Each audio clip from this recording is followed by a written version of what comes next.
Hi there, I'm Kimberly, and I just turned 29. Once, I made the questionable choice to marry a man burdened with a mountain of issues. I was under the misguided impression that love could fix everything. I thought I could help him see his own worth. How wrong I was. While love is powerful, it's not a magic wand that can teach someone self-worth. Let's call my ex Joseph. He was consumed by the need to please his parents, not just the usual desire to make them proud, but an all-encompassing obsession that dictated his every move. It was as if his self-esteem was entirely dependent on their approval. As for his parents, whom I'll refer to as Mr. and Mrs. Ellis for anonymity, they were classic disengaged parents. Their lack of involvement left Joseph yearning for their attention and validation, which was truly heartbreaking to witness. I soon realized I couldn't fill the emotional void they created. To make matters worse, Joseph had a terrible habit of draining our savings on extravagant gifts and vacations for them, expenses that were completely unnecessary. It felt like our money vanished directly into Mr. and Mrs. Ellis's pockets, amplifying my frustration. This reckless spending sparked constant arguments, leaving me feeling as though I was in a competition for Joseph's attention with his parents. It was exhausting and toxic for our marriage. Despite the chaos and ongoing disagreements, my feelings for Joseph remained steadfast. I hoped he would eventually break free from his parents' unrealistic expectations and find true happiness within himself. But it became painfully obvious that my love alone wasn't enough to pull him away from their harmful influence. Brace yourselves, the story takes a sharper turn. One day, Joseph approached me, his expression serious, hinting that he had something significant to share. Given our tumultuous history, I prepared for another conflict, unaware of the bombshell that was about to drop. "Kimberly, there's something important I need to discuss," he began, setting a grave tone. "What's going on?" I asked, already bracing for impact. "It's about my parents. They're retiring soon, and I've been thinking of surprising them with a luxury vacation. It'll be a pretty penny," he said, a mix of excitement and apprehension in his voice. "That sounds lovely, but as long as it comes from your personal savings." "I don't want to dip into our joint savings again," I replied, hoping to sidestep another financial argument. "I don't have enough on my own. I was hoping to use some of our savings," Joseph admitted, looking hopeful yet anxious. "Joseph, if it's beyond what we can comfortably afford, maybe we should reconsider," I suggested gently, trying to ground him in reality. But he quickly lost his cool. "You just don't get it, Kimberly. I love my parents. I want to do something extraordinary for them." "Love isn't about counting every penny, it's about grand gestures," he argued passionately. I responded, "But love also means being there for each other and making sacrifices together, not at the expense of our financial stability. This trip might mean a lot to them, but we have to consider our future too." Joseph remained adamant. "I have to do this for them. I thought you of all people would understand. They're everything to me." "And you're everything to me, Joseph, but we need to be practical. We can't just deplete our savings for a single trip," I reasoned, hoping to find some common ground. He accused me of being selfish, unable to grasp the significance of his gesture. "It's not about being selfish, it's about being sensible and planning for what's ahead," I explained, curious about how much he intended to spend. When he mentioned needing all of it, my heart sank. "All of our savings? That's reckless," I exclaimed, shocked by the scale of his request. "You're being heartless," he shot back, convinced I didn't understand his desire to make his parents happy. "No, Joseph, I'm being realistic.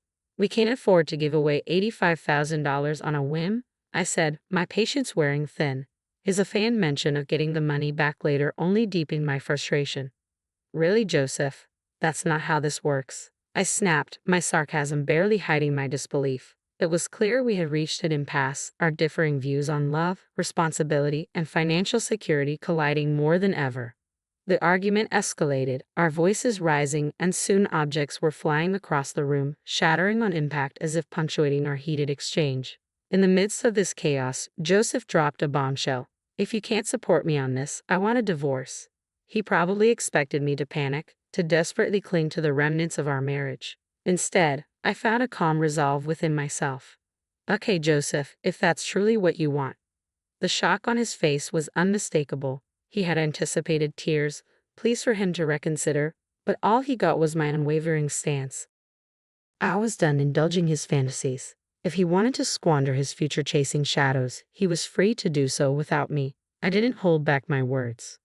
I laid everything on the table, making it clear that Joseph's endless quest for his parents' approval was as futile as trying to shield oneself from a storm with just an umbrella, an exercise in futility. He tried to counter my points, but a simple raise of my hand silenced him. I expressed my exhaustion from fighting for a love ensnared by unrealistic expectations and an unquenchable thirst for validation. Go ahead and spend your fortune chasing after those who hardly acknowledge you, I said, firm in my resolve to break the cycle of disappointment and empty promises. In that moment, the harsh truth hit him. The grim reality of our situation finally dawned on him. Our marriage had devolved into a battleground, and it was time to raise the white flag and seek peace on separate paths. A month has passed since the divorce was finalized, and I can honestly say the feeling of liberation is exhilarating. Gone are the days of grappling with endless disputes over finances or yearning for validation that was never ours to claim. Now, I breathe freely, unburdened by the weight of his doubts that once cast shadows over my days. The sun seems to shine a little brighter with each new morning.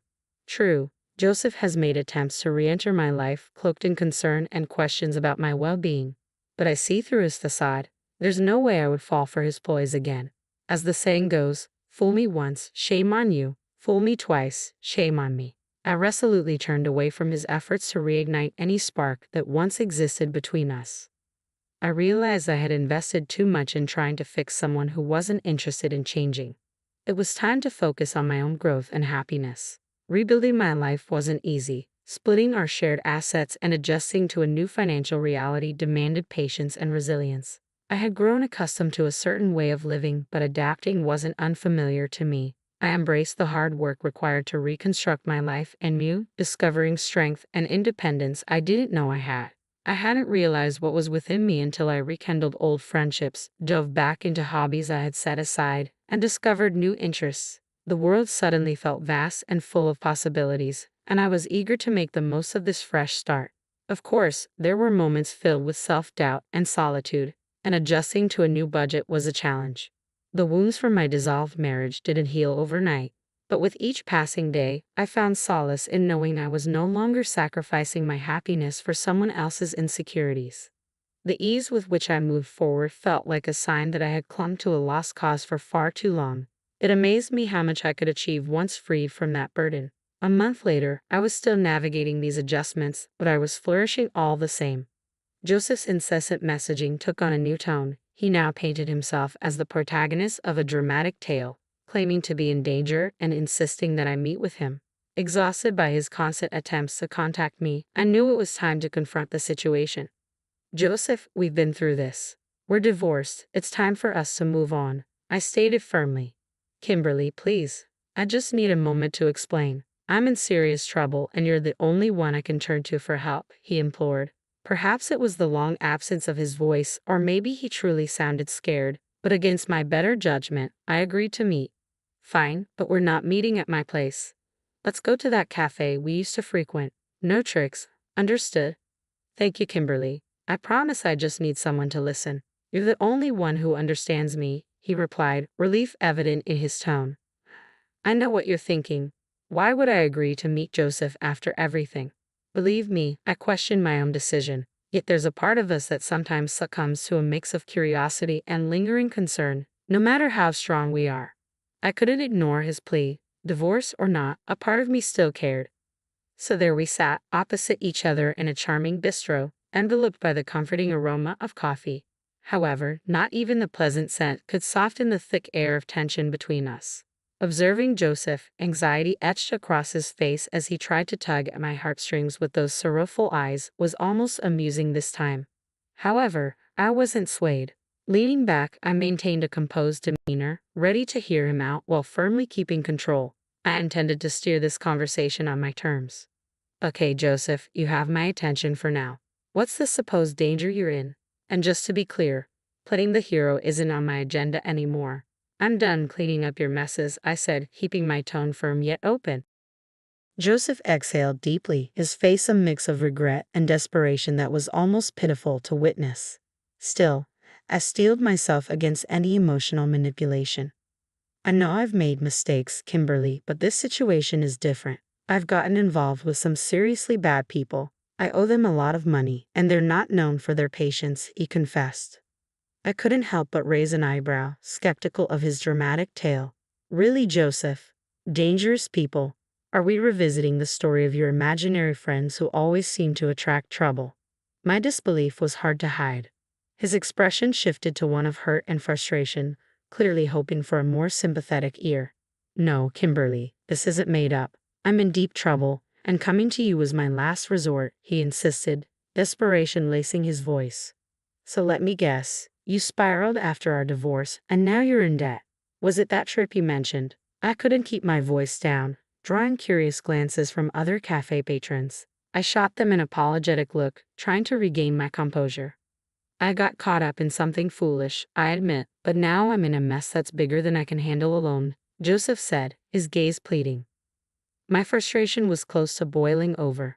How could he waltz back into my life with yet another crisis? Yet beneath, I couldn't completely ignore the last shred of empathy I felt for him. How much do you owe? I asked, bracing myself. $45,000, he responded sheepishly. $45,000? Joseph, are you out of your mind? The cafe patrons turned their heads, their stares sharp as knives. This time, I didn't bother to apologize for my outburst. If they were in my shoes, hearing what I was hearing, they would likely react the same way. Kimberly, please, I'm begging you. I've got nowhere else to turn. I know I've made a mess of things, but you're the one person who really believed in me, Joseph pleaded, his eyes shining with a sincerity that reminded me of the man I once cared for. I once loved him, but those days were long gone. My priority now was self-preservation, even if it meant walking away from him. Don't pull at my heartstrings, Joseph. It's way too late for that, I said, struggling to comprehend the magnitude of his situation. At most, I need $112,000, but I owe $45,000, he replied, his voice a mix of disbelief and indignation. Overwhelmed, he began to cry, oblivious to the uncomfortable glances from others around us.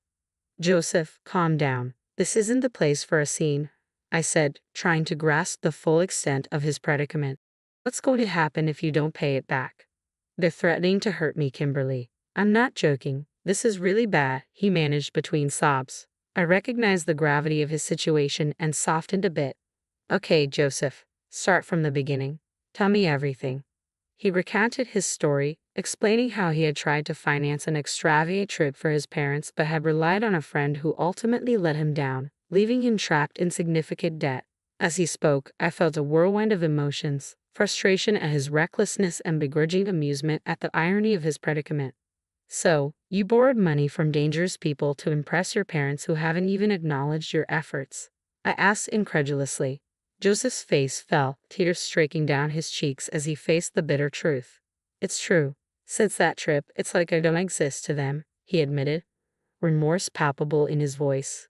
Despite everything, I couldn't help but feel a twinge of sympathy for him. This was a harsh dose of reality for Joseph, forcing him to confront the consequences of his decisions. Yes, I know the last thing you want to hear is I told you so, but you did bring this upon yourself. I warned you this wasn't a smart move. Worse yet, you chose to divorce me over it.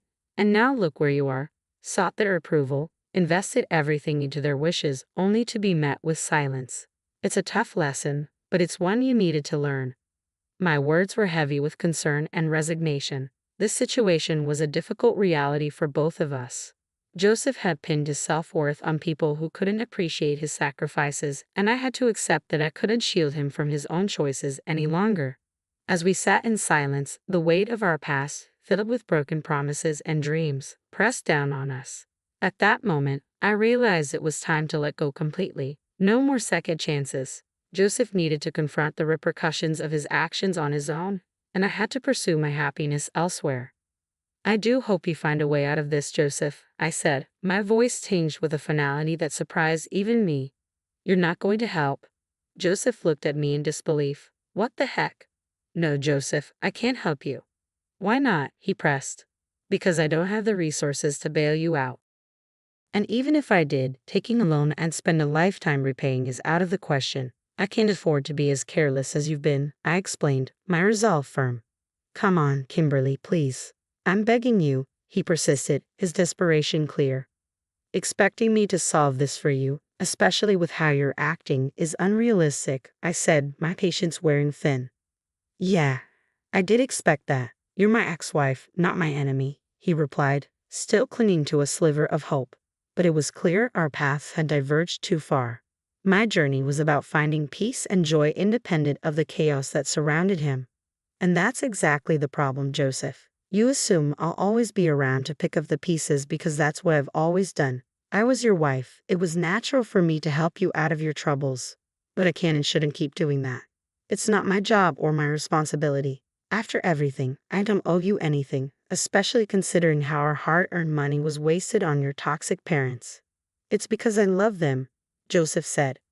But I love myself too, I replied. Loving myself means doing what's best for me, which includes protecting my well-being. Joseph lowered his gaze, a sign of concession. He understood the assistance he sought wouldn't come from me.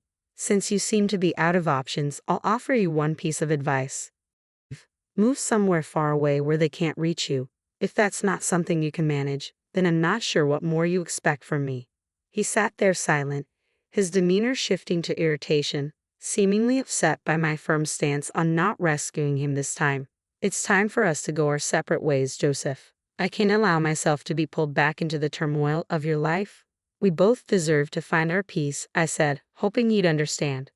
If you wished me well, you'd help, he retorted. Goodbye, Joseph. I'm changing my number, I declared, standing up to leave. As I walked away, Joseph remained seated, his expression a complex mix of feelings. It was a difficult yet essential step for the sake of my happiness and self-respect.